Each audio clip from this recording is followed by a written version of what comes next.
Hey everyone, today I'd like to make a really basic video about something that I think is really important on the LSAT. In fact, one of the most important concepts on all the LSAT. Something that can help you in reading, something that can definitely help you on arguments, and most certainly help you on games.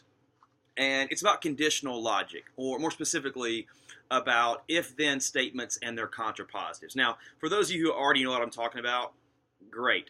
If you're watching this video and keep watching this video, then my hope is that you will think more about what these rules mean. These rules that you already know how to handle and symbolize, that you would get a better overall understanding of them, and it will be more than just letters on a page and arrows and symbols and whatnot. I hope that you'll understand them more fully. For those of you who have no idea what I'm talking about, great. I'm going to walk you through some basics. And hopefully by the end of the video, you'll be able to handle these. You'll be able to symbolize them and also understand what they're saying. So let's just start with a very basic example. If you had a rule on games, for example, that said, if Alex goes to the party, then Bob goes to the party. If Alex goes to the party, Bob goes to the party. Well, this is an if-then statement. And if-then rules are very simple. They're just going to involve something on the left, an arrow, and then something on the right. The something on the left is the if part. The something on the right is the then part, if, arrow, then. Or you could think cause, arrow, effect, or trigger, arrow, result. It's all saying the same thing. It's just saying this thing, if it happens, then it leads to that. This leads to that. So, in our very simple example of if Alex goes to the party, then Bob goes to the party, we would just symbolize that A leads to B. If Alex goes to the party, then Bob goes to the party. Very simple, right? But the beauty of an if-then rule is that you can express it two ways. You have the if-then rule right here, but you can also symbolize what's called the contrapositive. It's just another way of expressing this if-then statement. And I reflexively do this. Whenever I get an if-then rule, I immediately take the contrapositive, because then I've got two symbolizations, not just one. I have more ways to think about this. I have more triggers. I have double the triggers, 2 versus 1. It's going to help me out on games and others, for example. So how do you do this? How do you get the second rule? I'll tell you what the rule is, then I'll show you, and then we'll talk about it. Well, you simply take whatever's on each side of the arrow, you swap their sides, whatever's on the left goes to the right, whatever's on the right goes to the left, and you change their signs. Like if it's positive in the rule, it becomes negative in the contrapositive. If it's negative in the rule, it becomes positive in the contrapositive. So you reverse and negate, or you flip sides and negate. So there you go. A leads to B is the rule. The contrapositive is not B leads to not A. Why? Because a positive A on the left became a negative A on the right.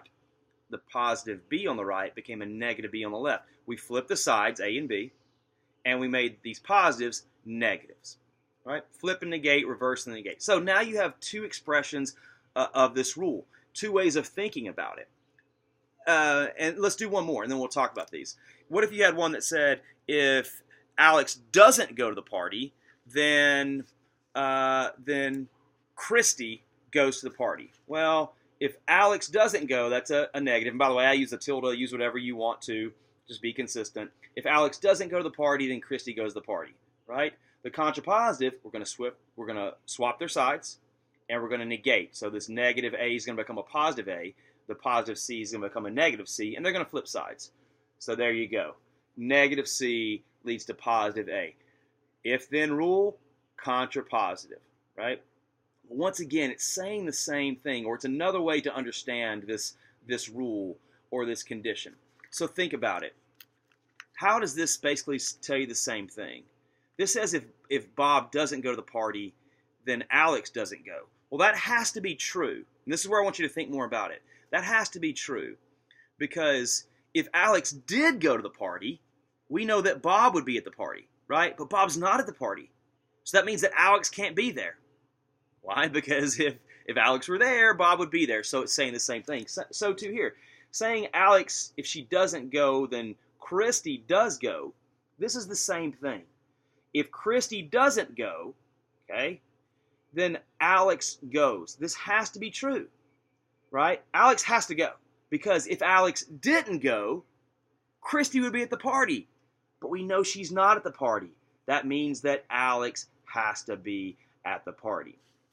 And we could do this for, quickly, flip the page. I started with a positive to positive. I went a negative to positive. Well, let's do a negative to negative and a positive to negative. Well, a negative to negative, okay, and then let's do a positive to negative. Right? Well, contrapositive, not A leads to not B, would simply be B leads to A. Flip and negate. A leads to not C would simply be C leads to not A.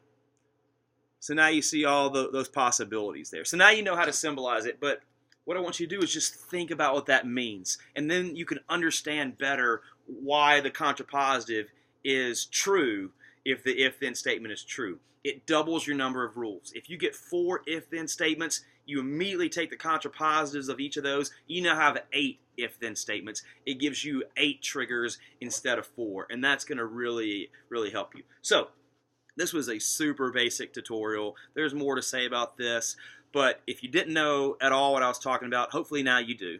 And if you already knew what I was talking about, maybe you just have a little fuller appreciation of it, and you're thinking more about what that means, and those letters on the page with those arrows come to life a little bit. And I would encourage you to do that. Just kind of last point here before I sign off. When it comes to anything, memorizing, if it's memorizing a rule or knowing how to symbolize something, that's great that you're not going to forget that on the LSAT. You know how to symbolize it. You know what this rule is. But I would encourage you to be a thinker about it. Don't just be robotic about it. Think about what that rule means, and if you think about what that rule means and you have a fuller grasp on what it's saying, it's just going to make you a better thinker on the LSAT, and then you're doing more than simply reflexively writing rules and contrapositives and not thinking about what they mean. Okay, so hopefully that helps you, and good luck.